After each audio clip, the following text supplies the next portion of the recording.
Hello students, today we will read chapter 7. Varun learns to be clean. This story is about a careless boy. मतलब एक careless boy के बारे में story है जिसको कि बाद में ये एहसास होता है कि हमें कैसे रहना चाहिए, being clean रहना चाहिए, अपने आसपास साफ रखना चाहिए. Varun was a careless boy who never bothered if he was throwing used food packet, cartons, wrappers and plastic bottle in the dustbin. जो वरुण ये बॉय है वो कैसा था, बहुत ही मतलब केयरलेस था. जो अपने फूड के पैकेट्स होते थे खाली या रैपर्स होते थे, प्लास्टिक बोतल होती थी, उन सभी को वो डस्टबिन में डालना ज़रूरी नहीं समझता था. Very often he would sit in the park, eat chips and cookies and then throw the empty packet nearby. One day he threw a packet of snacks in the park as he could not finish eating it. There was a dustbin close by, but he did not make the effort to put the packet in the dustbin. मतलब जो food के packet वगैरह खाता था वो सभी जहाँ park में बैठ के खाता था वहीं पास में ही डाल देता था, जबकि डस्टबिन होता पार्क में लेकिन वो उसमें डालना ज़रूरी नहीं समझता था. The next day his friend Naman invited him to the park to play.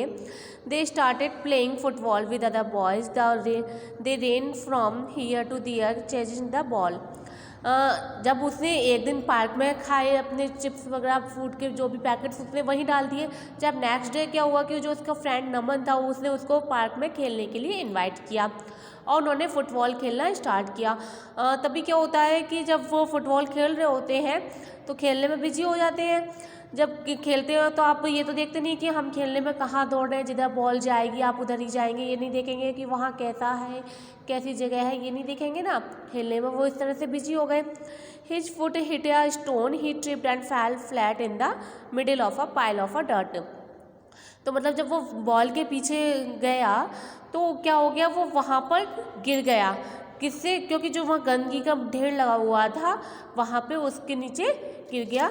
Now turn the page.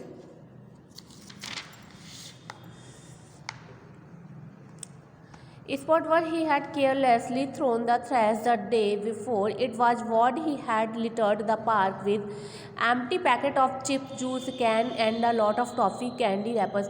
मतलब जो जिस वो कूड़े के जो ढेर के पास गिरा था जिसकी वजह से वो सब उसका ही बनाया हुआ था. जो उसने एक दिन पहले वहाँ पे पार्क में खाई थी टॉफ़ी और चिप्स वगैरह उनके रैपर डाल दिए थे, तो वो सब उसी का बनाया हुआ वो था ढेर. The other boy started chuckling when they saw Varun in the middle of the trash. He looked quite funny sitting with all the trash around him. His friend could not help but laugh. तो जब और boys ने उसको देखा, उसके friends ने वहाँ पे उसको कूड़े में गिरा हुआ, तो सभी क्या करने लगे, उसकी हेल्प तो कर नहीं रहे थे लेकिन क्या करने लगे, हंसने लगे, उसका मजाक उड़ाने लगे. इससे क्या हो गया, वरुण अपसेट हो गया. They are all disgusting said Varun angry with the boy for making fun of him. और इससे क्या हुआ, वरुण को गुस्सा आ गया, वो अपसेट हो गया और बहुत ही उनके साथ जो, क्योंकि उसके जो बॉयज़ थे साथ के फ्रेंड, वो उसका मजाक बना रहे थे.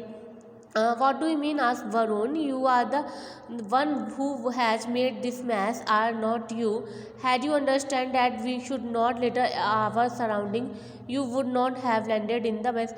तो उसने क्या कहा कि मतलब तुम्हारा मतलब क्या है वरुण, जो बॉयज उसका मजाक उड़ा रहे थे, ये सब यहाँ पे गंदगी कैसे आई है, तुम ही एक हो जिसने ये मतलब यहाँ पे किया है, जो गंदा किया था.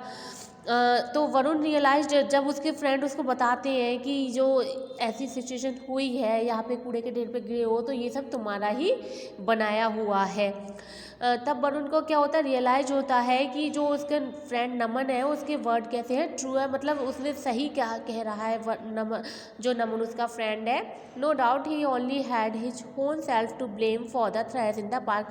मतलब तुम खुद ही इसके लिए अपने आप ही ब्लेम हो इसके लिए जो तुमने ये पार्क में थ्रेश का कूड़े का ढेर बनाया हुआ है. He had never understood his own responsibility toward cleanliness and now he was playing for it. You are right, Naman. I will be careful not to litter the park, I will always throw garbage in its proper place। और इसके लिए वो क्या होता है, फिर जब उसको रियलाइज हो जाता है वरुण को कि हाँ ये उसकी गलती है, उसी की गलती की वजह से हुआ है, तो वो अपने फ्रेंड नमन से प्रॉमिस करता है कि अब वो कैसा रहेगा, केयरफुल रहेगा और पार्क में कुछ भी ऐसे कूड़ा नहीं डालेगा, और जो कुछ होगा गार्बेज, जो कुछ वेस्ट होगा वो सभी कहाँ प्रॉपर प्लेस में डस्टबिन पर ही डालेगा। Come on Varun said Naman, let's go home and get cleaned up. Varun got up and walked home with his friend. तब उसके जो फ्रेंड नमन था उसने उसको उठाया और साफ होने के लिए कहा, और वरुण फिर वापस अपने घर आ गया और अपने फ्रेंड के साथ में what he learned his lesson, he now understood that takes a little more effort on your part to keep our surrounding। और उसने क्या किया, मतलब ये लेसन सीखा, ये पार्ट सीखा उसने कि हाँ अपने आसपास हमें साफ रखना चाहिए, इससे हमारी ही सेफ्टी है, नहीं तो हमारे लिए ही परेशानी हो सकती है। Now chapter have completed and I hope you have understood very well। And what is the moral of this chapter? Keep your things, toys and books in their proper place। जो भी आपकी थिंग्स हैं, toys, books वगैरह आप use करते हैं, उन सभी को प्रॉपर प्लेस पे रखना चाहिए। And throw waste in the dustbin and also encourage your friends to do the same. और जो भी वेस्ट होता है उसको डस्टबिन में डालना चाहिए, और इस बात के लिए अपने फ्रेंड्स को भी आपको एनकरेज करना चाहिए कि वो भी जो कुछ वेस्ट होता है, गार्बेज हो, उसको डस्टबिन में ही डालें। So kindly read this chapter and try to find out exercise. Thank you.